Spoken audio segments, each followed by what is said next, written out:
O Evangelho segundo o Espiritismo, capítulo 18. Muitos os chamados, poucos os escolhidos. Parábola do festim de bodas. 1. Falando ainda por parábolas, disse-lhes Jesus: O reino dos céus se assemelha a um rei que, querendo festejar as bodas de seu filho, despachou seus servos a chamar para as bodas os que tinham sido convidados.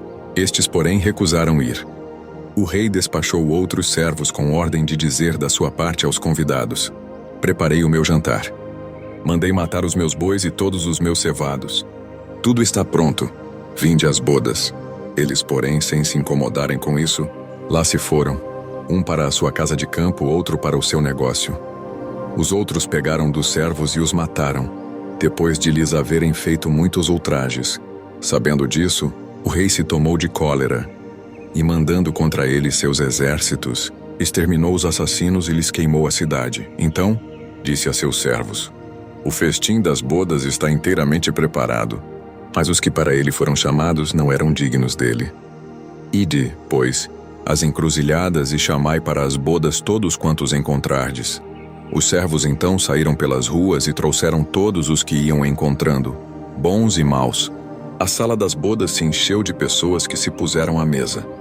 Entrou, em seguida, o rei para ver os que estavam à mesa e, dando com um homem que não vestia a túnica nupcial, disse-lhe: Meu amigo, como entraste aqui sem a túnica nupcial? O homem guardou silêncio. Então disse o rei à sua gente: Atai-lhe as mãos e os pés e lançai-o nas trevas exteriores. Aí é que haverá prantos e ranger de dentes, porquanto muitos há chamados, mas poucos escolhidos. 2. O incrédulo sorri a esta parábola, que lhe parece de pueril ingenuidade, por não compreender que se possa opor tanta dificuldade para assistir a um festim, e ainda menos que convidados levem a resistência a ponto de massacrarem os enviados do dono da casa. As parábolas, diz ele o incrédulo, são sem dúvida imagens, mas ainda assim, mister se torna que não ultrapassem os limites do verossímil. Outro tanto pode ser dito de todas as alegorias, das mais engenhosas fábulas, se não lhes forem tirados os respectivos envoltórios para ser achado o sentido oculto. Jesus compunha as suas com os hábitos mais vulgares da vida e as adaptava aos costumes e ao caráter do povo a quem falava. A maioria delas tinha por objeto fazer penetrar nas massas populares a ideia da vida espiritual, parecendo muitas ininteligíveis quanto ao sentido, apenas por não se colocarem neste ponto de vista os que as interpretam. Na de que tratamos, Jesus compara o reino dos céus, onde tudo é alegria e ventura, a um festim. Falando dos primeiros convidados, alude aos hebreus, que foram os primeiros chamados por Deus ao conhecimento da sua lei. Os enviados do rei são os profetas que os vinham exortar a seguir a trilha da verdadeira felicidade. Suas palavras, porém, quase não eram escutadas. Suas advertências eram desprezadas. Muitos foram mesmo massacrados, como os servos da parábola. Os convidados que se excusam, pretextando terem de ir cuidar de seus campos e de seus negócios, simbolizam as pessoas mundanas que, absorvidas pelas coisas terrenas, se conservam indiferentes às coisas celestes. Era crença comum aos judeus de então que a nação deles tinha de alcançar supremacia sobre todas as outras. Deus, com efeito, não prometera a Abraão que a sua posteridade cobriria toda a terra, mas, como sempre, atendo-se à forma sem atentarem ao fundo, eles acreditavam tratar-se de uma dominação efetiva e material. Antes da vinda do Cristo, com exceção dos hebreus, todos os povos eram idólatras e politeístas. Se alguns homens superiores ao vulgo conceberam a ideia da unidade de Deus, essa ideia permaneceu no estado de sistema pessoal.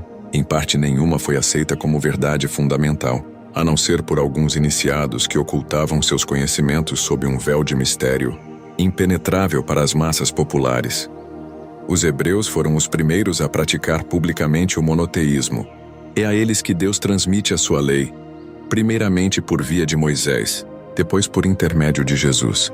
Foi daquele pequenino foco que partiu a luz destinada a espargir-se pelo mundo inteiro, a triunfar do paganismo e a dar a Abraão uma posteridade espiritual, tão numerosa quanto as estrelas do firmamento. Entretanto, abandonando de todo a idolatria, os judeus desprezaram a lei moral para se aferrarem ao mais fácil. A prática do culto exterior. O mal chegara ao cúmulo. A nação, além de escravizada, era esfacelada pelas facções e dividida pelas seitas. A incredulidade atingira mesmo o santuário. Foi então que apareceu Jesus, enviado para os chamar à observância da lei e para lhes rasgar os horizontes novos da vida futura.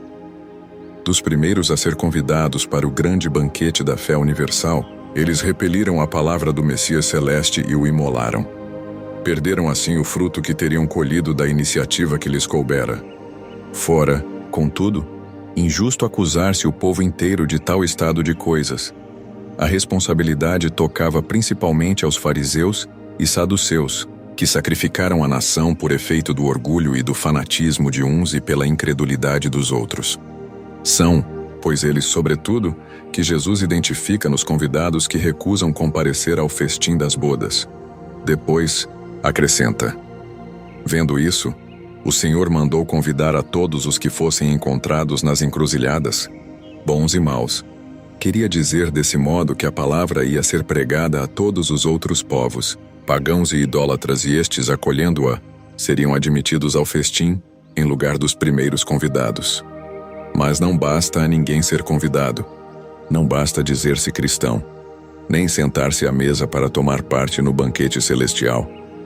É preciso, antes de tudo e sob condição expressa, estar revestido da túnica nupcial, isto é, ter puro o coração e cumprir a lei segundo o Espírito. Ora, a lei toda se contém nestas palavras: fora da caridade não há salvação. Entre todos, porém, que ouvem a palavra divina, quão poucos são os que aguardam e a aplicam proveitosamente, quão poucos se tornam dignos de entrar no reino dos céus. Eis porque disse Jesus: chamados haverá muitos. Poucos, no entanto, serão os escolhidos. A porta estreita. 3. Entrai pela porta estreita, porque larga é a porta da perdição e espaçoso o caminho que a ela conduz, e muitos são os que por ela entram. Quão pequena é a porta da vida, quão apertado o caminho que a ela conduz, e quão poucos a encontram. 4. Tendo-lhe alguém feito esta pergunta: Senhor, serão poucos os que se salvam? Respondeu-lhes ele: esforçai-vos por entrar pela porta estreita, pois vos asseguro que muitos procurarão transpô-la, e não o poderão. E quando o pai de família houver entrado e fechado a porta, e vós de fora começardes a bater dizendo: Senhor, abre-nos, ele vos responderá: não sei de onde sois. Por-vos-eis a dizer: comemos e bebemos na tua presença, e nos instruíste nas nossas praças públicas. Ele vos responderá: não sei de onde sois. Afastai-vos de mim, todos vós que praticais a iniquidade. Então haverá prantos e ranger de dentes quando virdes que Abraão, Isaque, Jacó e todos os profetas estão no reino de Deus, e que vós outros sois dele expelidos. Virão muitos do Oriente e do Ocidente, do setentrião e do meio-dia, que participarão do festim no reino de Deus. Então, os que forem últimos serão os primeiros, e os que forem primeiros serão os últimos. 5. Larga é a porta da perdição, porque são numerosas as paixões más, e porque o maior número envereda pelo caminho do mal. É estreita a da salvação, porque há grandes esforços sobre si mesmo. É obrigado o homem que a queira transpor, para vencer suas más tendências, coisa a que poucos se resignam. É o complemento da máxima: muitos são os chamados e poucos os escolhidos. Tal o estado da humanidade terrena, porque sendo a terra mundo de expiação, nela predomina o mal. Quando se achar transformada, a estrada do bem será a mais frequentada. Aquelas palavras devem, pois, entender-se em sentido relativo e não em sentido absoluto. Se houvesse de ser esse o estado normal da humanidade, teria Deus condenado à perdição a imensa maioria das suas criaturas? Suposição inadmissível, desde que se reconheça que Deus é todo justiça e bondade.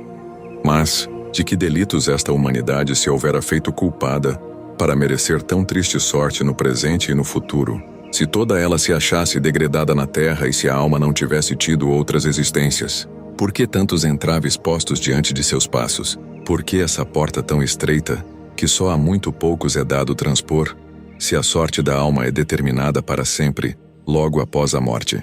Assim é que, com a unicidade da existência, O homem está sempre em contradição consigo mesmo e com a justiça de Deus. Com a anterioridade da alma e a pluralidade dos mundos, o horizonte se alarga. Faz-se luz sobre os pontos mais obscuros da fé. O presente e o futuro tornam-se solidários com o passado, e só então se pode compreender toda a profundeza, toda a verdade e toda a sabedoria das máximas do Cristo. Nem todos os que dizem Senhor, Senhor, entrarão no reino dos céus. 6. Nem todos os que me dizem Senhor, Senhor, entrarão no reino dos céus. Apenas entrará aquele que faz a vontade de meu Pai que está nos céus. Muitos nesse dia me dirão, Senhor, Senhor, não profetizamos em teu nome? Não expulsamos em teu nome o demônio? Não fizemos muitos milagres em teu nome? Eu então lhes direi em altas vozes, afastai-vos de mim, vós que fazeis obras de iniquidade. 7. Aquele, pois, que ouve estas minhas palavras e as pratica, será comparado a um homem prudente que construiu sobre a rocha a sua casa. Quando caiu a chuva, os rios transbordaram, sopraram os ventos sobre a casa. Ela não ruiu por estar edificada na rocha. Mas aquele que ouve estas minhas palavras e não as pratica, se assemelha a um homem insensato que construiu sua casa na areia. Quando a chuva caiu, os rios transbordaram, os ventos sopraram e a vieram açoitar. Ela foi derribada. Grande foi a sua ruína. 8. Aquele que violar um destes menores mandamentos e que ensinar os homens a violá-los, será considerado como o último no reino dos céus, mas será grande no reino dos céus aquele que os cumprir e ensinar. 9. Todos os que reconhecem a missão de Jesus dizem Senhor, Senhor, mas de que serve lhe chamarem Mestre ou Senhor, se não lhe seguem os preceitos? Serão cristãos os que o honram com exteriores atos de devoção e, ao mesmo tempo, sacrificam ao orgulho, ao egoísmo, à cupidez e a todas as suas paixões. Serão seus discípulos os que passam os dias em oração e não se mostram nem melhores, nem mais caridosos, nem mais indulgentes para com seus semelhantes. Não, porquanto, do mesmo modo que os fariseus, eles têm a prece nos lábios e não no coração. Pela forma poderão impor-se aos homens. Não, porém, a Deus em vão dirão eles a Jesus, Senhor, não profetizamos, isto é, não ensinamos em teu nome, não expulsamos em teu nome os demônios, não comemos e bebemos contigo? Ele lhes responderá, não sei quem sois. Afastai-vos de mim, vós que cometeis iniquidades, vós que desmentis com os atos o que dizeis com os lábios, que caluniais o vosso próximo, que espoliais as viúvas e cometeis adultério. Afastai-vos de mim, vós cujo coração destila ódio e fel, que derramais o sangue dos vossos irmãos em meu nome, que fazeis correr lágrimas em vez de secá-las. Para vós haverá prantos e ranger de dentes, porquanto o reino de Deus é para os que são brandos, humildes e caridosos. Não espereis dobrar a justiça do Senhor pela multiplicidade das vossas palavras e das vossas genuflexões. O caminho único que vos está aberto, para achar desgraça perante Ele, é o da prática sincera da lei de amor e de caridade. São eternas as palavras de Jesus, porque são a verdade. Constituem não só a salvaguarda da vida celeste, mas também o penhor da paz, da tranquilidade e da estabilidade nas coisas da vida terrestre. Eis porque todas as instituições humanas, políticas, sociais e religiosas, que se apoiarem nessas palavras, serão estáveis como a casa construída sobre a rocha. Os homens as conservarão porque se sentirão felizes nelas. As que, porém, forem uma violação daquelas palavras, serão como a casa edificada na areia. O vento das renovações e o rio do progresso as arrastarão. Muito se pedirá àquele que muito recebeu. 10. O servo que souber da vontade do seu amo e que, entretanto, não estiver pronto e não fizer o que dele queira o amo, será rudemente castigado. Mas aquele que não tenha sabido da sua vontade e fizer coisas dignas de castigo, menos punido será. Muito se pedirá àquele a quem muito se houver dado e maiores contas serão tomadas àquele a quem mais coisas se haja confiado. 11. Vim a este mundo para exercer um juízo, a fim de que os que não veem vejam e os que veem se tornem cegos. Alguns fariseus que estavam com ele ouvindo essas palavras, lhe perguntaram, também nós então somos cegos? Respondeu-lhes Jesus, se fosseis cegos não teríeis pecados, mas agora dizeis que vedes e é por isso que em vós permanece o vosso pecado. 12. Principalmente ao ensino dos Espíritos é que estas máximas se aplicam. Quem quer que conheça os preceitos do Cristo e não os pratique, é certamente culpado. Contudo, além de o Evangelho que os contém, achar-se espalhado somente no seio das seitas cristãs, mesmo dentro destas quantos há que não o leem, e entre os que o leem, quantos os que o não compreendem. Resulta daí que as próprias palavras de Jesus são perdidas para a maioria dos homens. O ensino dos Espíritos, reproduzindo essas máximas sob diferentes formas, desenvolvendo-as e comentando-as para pô-las ao alcance de todos, tem isto de particular: não é circunscrito. Todos, letrados ou iletrados, crentes ou incrédulos, cristãos ou não, o podem receber, pois que os Espíritos se comunicam por toda parte. Nenhum dos que o recebam, diretamente ou por intermédio de outrem, pode pretextar ignorância. Não se pode desculpar nem com a falta de instrução, nem com a obscuridade do sentido alegórico. Aquele, portanto, que não aproveita essas máximas para melhorar-se, que as admira como coisas interessantes e curiosas, sem que lhe toquem o coração, que não se torna nem menos vão, nem menos orgulhoso, nem menos egoísta, nem menos apegado aos bens materiais, nem melhor para seu próximo, mais culpado é, porque mais meios tem de conhecer a verdade. Os médiuns que obtêm boas comunicações ainda mais censuráveis são, se persistem no mal, porque muitas vezes escrevem sua própria condenação e porque, se não os cegasse o orgulho, reconheceriam que a eles é que se dirigem os espíritos. Mas, em vez de tomarem para si as lições que escrevem, ou que leem escritas por outros, têm por única preocupação aplicá-las aos demais, confirmando assim estas palavras de Jesus: Vedes um argueiro no olho do vosso próximo, e não vedes a trave que está no vosso. Capítulo 10, número 9. Por esta sentença: se fosseis cegos, não teríeis pecados. Quis Jesus significar que a culpabilidade está na razão das luzes que a criatura possua. Ora, os fariseus, que tinham a pretensão de ser, e eram com efeito, os mais esclarecidos da sua nação, mais culposos se mostravam aos olhos de Deus do que o povo ignorante. O mesmo se dá hoje aos espíritas, pois muito será pedido porque muito hão recebido, mas também, aos que houverem aproveitado, muito será dado. O primeiro cuidado de todo espírita sincero deve ser o de procurar saber se, nos conselhos que os espíritos dão, alguma coisa não há que lhe diga respeito. O espiritismo vem multiplicar o número dos chamados. Pela fé que faculta, multiplicará também o número dos escolhidos. Instruções dos Espíritos. Dar-se-á aquele que tem. 13. Aproximando-se dele, seus discípulos lhe disseram: Por que lhes falas por parábolas? Respondendo, disse-lhes ele: É porque a vós outros vos foi dado conhecer os mistérios do reino dos céus, ao passo que a eles isso não foi dado. Porque aquele que já tem, mais se lhe dará e ele ficará na abundância. Aquele, entretanto, que não tem, mesmo o que tem se lhe tirará. Por isso é que lhes falo por parábolas. Porque, vendo nada veem e, ouvindo, nada entendem nem compreendem. Nele se cumpre a profecia de Isaías, quando diz: Ouvireis com os vossos ouvidos e nada entendereis. Olhareis com os vossos olhos e nada vereis. 14. Tende muito cuidado com o que ouvis, porquanto usarão para convosco da mesma medida de que vos houverdes servido para medir os outros, e ainda se vos acrescentará. Pois, ao que já tem dar-se-á, e ao que não tem, até o que tem se lhe tirará. 15. Dá-se ao que já tem, e tira-se ao que não tem. Meditai esses grandes ensinamentos que se vos hão por vezes afigurado paradoxais.